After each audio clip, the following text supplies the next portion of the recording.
Hey guys, so I wanted to talk today about family, and that's something that's not always the easiest to talk about, especially when you're dealing with the trans community and all the different issues that can come up around families, especially families who are not supportive.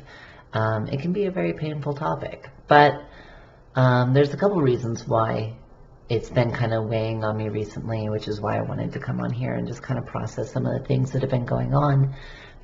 Excuse me. So for one thing, it's been about a year since I cut my parents out of my life.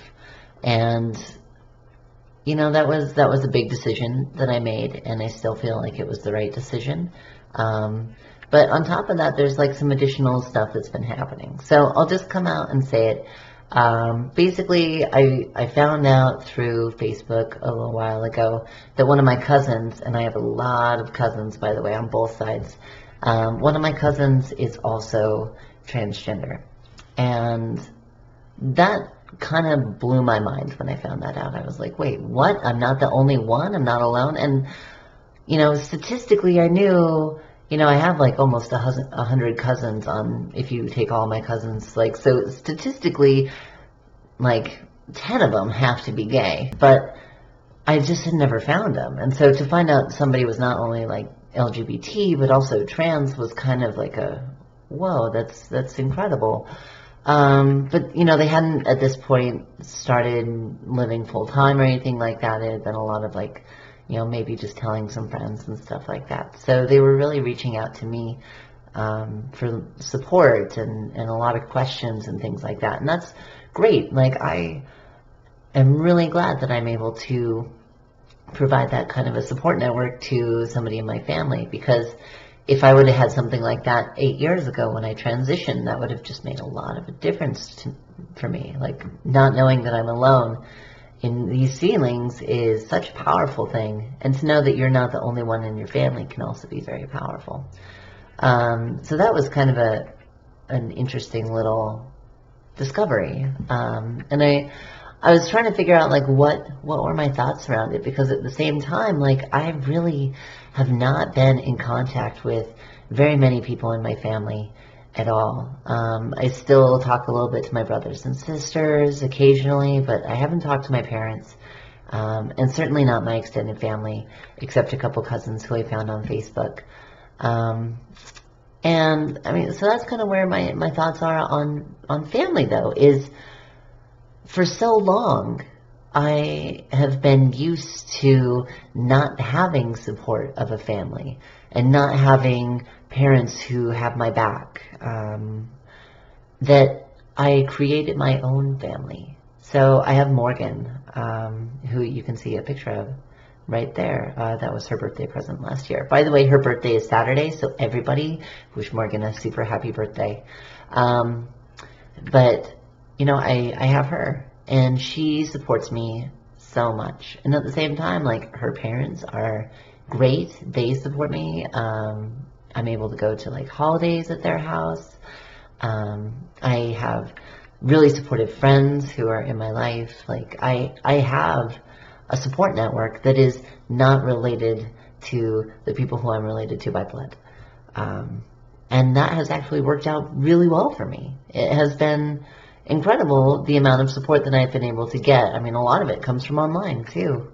So when you consider like how important is it actually to have the support of my parents or my brothers and sisters or things like that, or my cousins, and it's hard to figure out. I mean, I still haven't figured all of it out. Yeah, I mean, I don't even know what to say, but it's just been a very kind of poignant thing at this point. But I had a couple people, because again, I posted on my Facebook this morning that I wanted to talk about family, and my Facebook is, right here. I'll post a little annotation. It's facebook.com/Grishno. And so I posted I was going to be making this video and wanted to know what people thought or what they wanted to hear about. And so a couple people asked, who in your family do you still keep in contact with, and do you feel the need to try and bridge a relationship with those family members who disapprove of who you are? So I keep in contact with my brothers and sisters, the ones who are not living at home, and we talk on like birthdays, and occasionally we'll just call and catch up and things like that. And they don't necessarily all like support me, like go you go girl, but like they're not actively not supporting me. Like they will talk to me, they will do their best to use the right names and pronouns and things like that. And so it just hasn't been a big issue because they do want to include me in their life. But like I mentioned, I cut my parents off a year ago, and it was because they not only disapproved of who I am, but actively tried to hold me back from participating with the rest of the family, and that was where I drew the line. So it's not just disapproval that would force me to stop seeking a relationship with somebody. It's when they actively try to exclude me from family activities and being a part of the family. I don't need that in my life. Someone else asks, does it hurt? Does it still hurt? Or were you able to cut all ties with those who hurt you? And like I mentioned, I cut my parents out last year.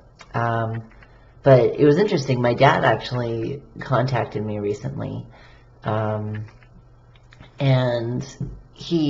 there's some drama. I don't really want to talk about it because it's very personal, that's happening with some members of my very close family, one of my brothers. And he wanted to know if maybe I'd be able to have my brother come and live with me for like a month or something like that, and just get out of Utah and be able to come out here to California. And that was the first time I'd heard from my parents since I cut them out.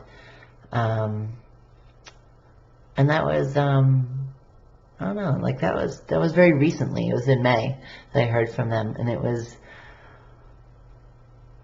nice to be considered, nice to know that I was still thought of, but at the same time, the reason that they were contacting me was because they basically reached the bottom of the barrel when it came to options. So like I was like the last thought, the last option, and wasn't a huge fan of, the only reason that they're trying to contact me isn't because they've decided now they want to include me as a member of the family. The reason that they were contacting me was because they needed my help, which just seems kind of backwards, like you need my help, and so now you come to me. But when I was trying to go to college and like pay for my own college and stuff like that, my parents said, we don't pay for Aaron's college. We pay for, your boy name's college.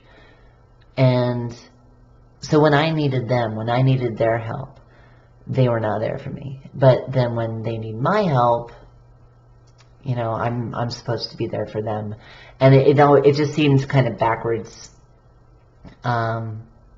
So, I had a lot of mixed emotions about that. Like, it was nice to be thought of, yeah, but it would be nice to be thought of as, something else, basically. So question for you guys is, how have you dealt with your family if they're calling you by the wrong name or the wrong pronouns? One of the suggestions I actually heard was, use the wrong pronouns on them.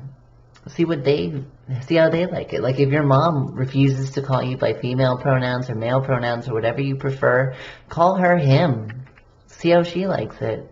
So I thought that was kind of a funny way of turning it around. But if you have a specific method or something that you have found really effective, what is it? Let's share it. Let's get some knowledge out there.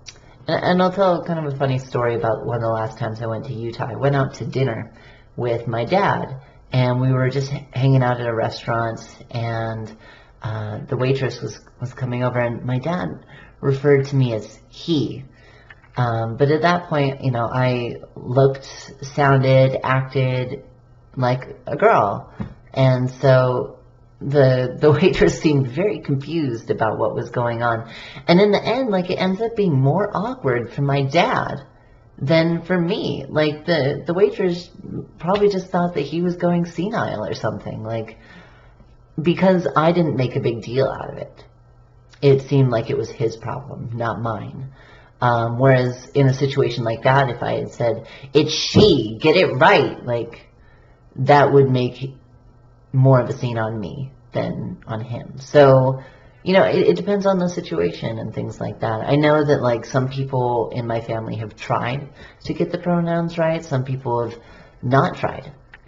My mom, for example, straight up told me that she was not going to try and get my name or my pronouns right, and that she would get it right once it had been 20 years. Because, like, I transitioned when I was 20, and so she said, you know, I knew you for 20 years as this name, and it's going to take me another 20 years until I can call you by the name that you've chosen. Which is fucked up. You know, like, it's been 8 years. Like, this is not a phase. This is, you know, I've had irreversible surgeries and have been on hormones for, you know, nearly a decade. It's not going away. And that she won't even try is just, like, you know, incredibly frustrating. And the fact that she, like, puts it out there and says, like, I will not try for 20 years. I'm going to be 40 by the time she finally starts to try. But I just don't need that in my life. And I've said this several times in this video. I don't need that in my life. What I need is people who support me. I need people who have my back. I need people who actually care about me for who I am. And so it's been really important for me, because I haven't always had the family support, to be able to create that family, to be able to find those people who do support you and nurture those relationships, to make those relationships the one that count in your life, the ones that really matter. So yeah, so that's kind of my thoughts on family. And I don't want this to be a downer, this video, because it's not. The point of this video is that I actually don't know the point, but the point I would like you to take out of this video is that it's possible to find people who support you.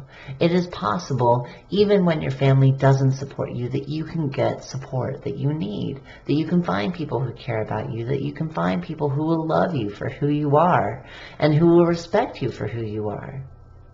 If your family's not there for you, then find someone else who is.